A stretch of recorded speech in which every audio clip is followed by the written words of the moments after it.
people up in the chandeliers. The whining and dining, the menu is blood, sweat, and tears. Everybody ready, raining down confetti. Champions are born right now. Air about the glamour, click goes the hammer. Run when you hear that sound. Gonna make it to the finish line. Heroes never die. Gonna make it to the finish line. We know we survive, even if we crawl to the finish line. I'm elated, underdog dreaming. Don't need no tears, world's gotta say it. Heroes never die. Gonna make it to the finish line.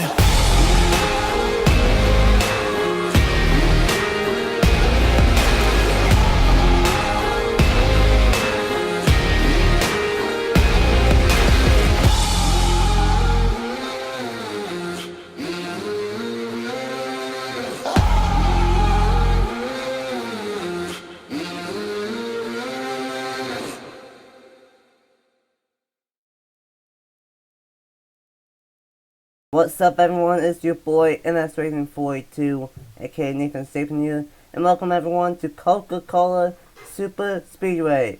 And after 2 months of me not having Wi-Fi and just not being motivated to do this event, I finally decided to do it. It is time to set the field for the biggest big one ever, the 2019 NR2003 big one. 7 cars from 6 different leagues have qualified through the heats and the LCQs, and it is time to set the lineup for the race later on today. I am Nathan Stapleton, and alongside me is Elijah Golden, Luke Ray, and Trav Swampton. Welcome, guys. What's up? It's good to be here. Hello. Boom. So, with this track being a super speedway, but it's not a normal super speedway, with it being a 3-mile oval, double of what Homestead is, what do you think the strategy is for these drivers, knowing that qualifying won't mean too much in the overall race later on today? I think the big thing that we need to take away here from Coca-Cola is that the banking here at this racetrack is super extreme. I mean, it's nothing like what we see at Daytona, nothing like what we see at Talladega. And what that sometimes allows is that there's a lot of separation between the cars through these turns, and sometimes cars will tend to hit the outside wall whenever they're racing in a 4-wide, 5-wide pack. That's where things get a little bit scary at this racetrack. So a bit of a different situation than what we're seeing at the typical super speedway race. That's the big difference from Coca-Cola from everything else. Another thing that I really think about Coca-Cola Superspeedway is what I go about it is that I think it's like a size of Dover, but you think of Dover actually. Let me start over. You think of Dover, but only 3 times the size. Well, 56 here. Josh crashes in qualifying. Sienna SRL right there, getting a little bit of a blow right there at the beginning of this session. We'll see if that car's gonna be able to go up the pace here. It looked like it looked like the 56 didn't get much damage. I think he just got turned right down to the inside, and he's probably gonna be able to continue. It looks like maybe like blew up or something, or tapped the wall, or I don't know. But like you guys said, just not a lot of damage. But sure, very curious to see what happened about that, because that still don't know what happened there. Now, what's going on here? One possibility for that incident is that these guys were side by side. They're exiting pit lane and trying to merge together on the track, and there was just contact between Crash and someone else. That or else as Crash was merging up, someone else was coming by on the outside, and there was contact there. One or the other, I think, is most likely of reasons for that incident. That probably could have what happened here, but you see this little group over here. There's something could happen. Because there's one driver going really slow. And that's the 153 of Austin Johnson for Team TLN. Another driver in qualifying having problems here. That looks like something within the car there. It's an internal issue, obviously. Oh my god! The 66 goes around! Oh! Oh, and Miles here. Oh, and Mike's rather. Teammates from NLFSOL. 76 and 66. Oh. Yeah, that's a Ryan little bit of a Neal. blow. Yeah, I don't think Napa fan and Marty Johnson are going to be pretty happy about the start to this session right here. That is very ugly. A terrible way to start the main event qualifying for that entire league as a whole. But right now, it is the number 148. Let me try to find him here, as I don't know any of these triple-digit numbers. Thomas Troxel, the fastest guy on the track. And now, another TRN driver, Julius Anderson, in the 115, jumps up to second. I think a pretty good big key here to get a really quick time is sort of what Thomas Troxel is doing. I think he's lacking, he's sort of dropping back just a little bit, just enough so that way he can get a good enough draft on the car in front of him, while at the same time get a push from the cars behind him, so that way he can get a little bit of a fast. Yeah, very true. You want to get single file here, especially in qualifying, and that's what these four were doing until the 60 of Landon Smith Jr. decided to pull out, but he's going to file back in behind him. And right now, the 148, never mind, I was going to say that 148 and the 19 World 1-2, but now the 78 is up to second, and that's Juan Garcia, and the number 78. That's just kind of interesting to watch these guys up on the front straight. A little bit of maneuvers being made here by the 148, I believe that is. Tom Struxel, yeah. Side by side here as they go into turn number one. I don't really think it's going to hurt the 148. It's going to hurt the 16, obviously, but I think Truxel is going to get an advantage from this as long as he doesn't get put on the outside exiting turn two. But we got a pack of 3 cars right here as well.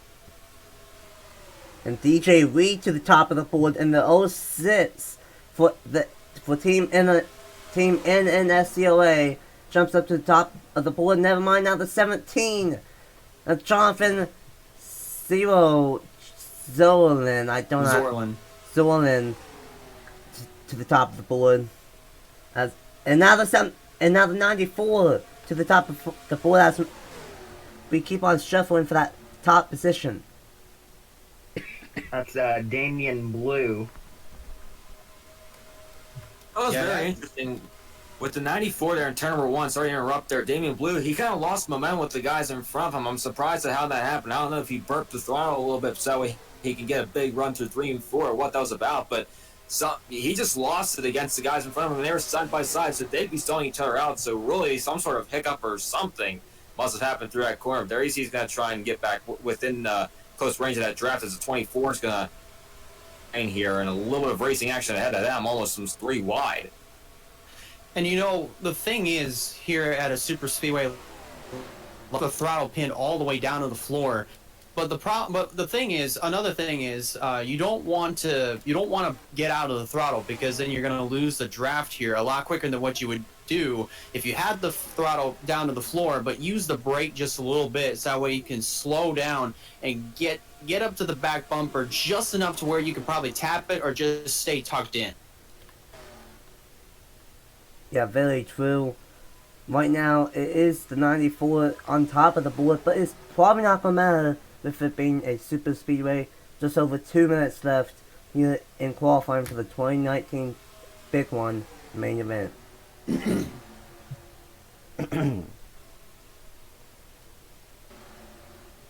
I do believe that everyone has posted a time, and they have. Right now, the slowest is the 56. Who had that problem on the track early on.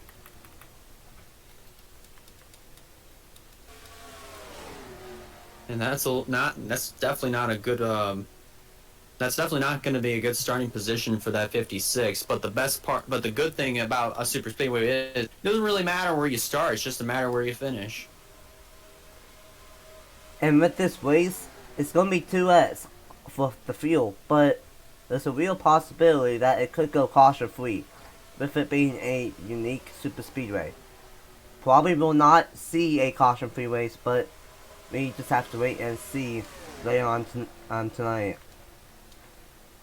Kind of a bigger pack forming. Might have to watch out for some of these guys towards the back of this pack. Supposed to fast lap. You also This is a might good want opportunity for 78, I think. Look at how much separation there is between him and the group in front. And, oh, they checked up big, and that's going to hurt the 78 slap. I mean, he still has all the momentum through the corner, but he's on that way outside line. That was not good for him. the bottom line is the most preferred way around. You don't want to take that top line, or else you're going to lose so much ground. Meanwhile, It looked like those guys just bottlenecked there in turn number one. I mean, we've kind of seen that a little bit, but I think that was the most extreme example we've seen so far. I wonder how that's going to affect the racing quality. Not necessarily the racing quality. I mean, obviously it's going to affect the quality. Anything like that would. But in terms of trying to make maneuvers happen in turn one, turn three doesn't seem to be as much of a problem. Turn one's where it's happening. How's that going to change the strategy of things at this racetrack and in the big event? Another thing that you could possibly throw in there is that some drivers that are on the apron that are coming back out onto the racetrack, they're running pretty close to the banking, and some of the drivers that are on the racetrack, they run on the very bottoms. So you never know what could happen, because some of those drivers could possibly be reacting to the other drivers that are down on the apron just trying to get back up on the racetrack. right now, Thomas Trotzel did take the top spot back from the 94, and right now anyone in this pack has a shot. The biggest pass we've seen yet in this qualifying session as it is winding down. I don't really like the odds of this group because, this is not going to be a good situation there in turn number one. They're catching up to the 24 who's tremendously slower than them, so I'm curious to see who all backs out of the throttle here. If it's everyone, who backs out the most is now the question. Is there you see, I believe it's the 06 who's going by now is the turn number one. Let's see what happens. And they may get through pretty well, so good job to everybody. The inside line, especially the place to be there, and that was kind of expected, but looking like we could see some fast laps within this group.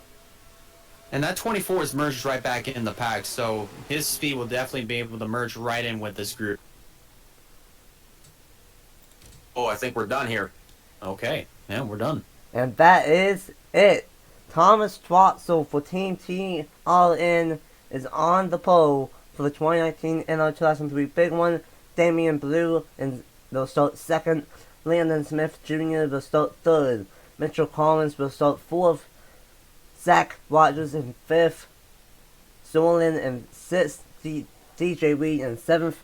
And Thibodeaux in eighth. Kev Steeler in ninth, and Landon Lyons will round out the top 10.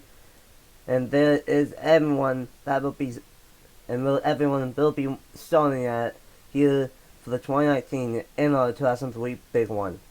We have the Team NSCOA, Team NRSL, Team NILA, Team NRFSRL, Team NROL, and Team TRN. 6 teams, 7 drivers from each 42 cars who will be able to get the win in the biggest Big One ever. Find out later on today for the main event, 50 laps around this 3-mile superspeedway, and it's going to be a blast.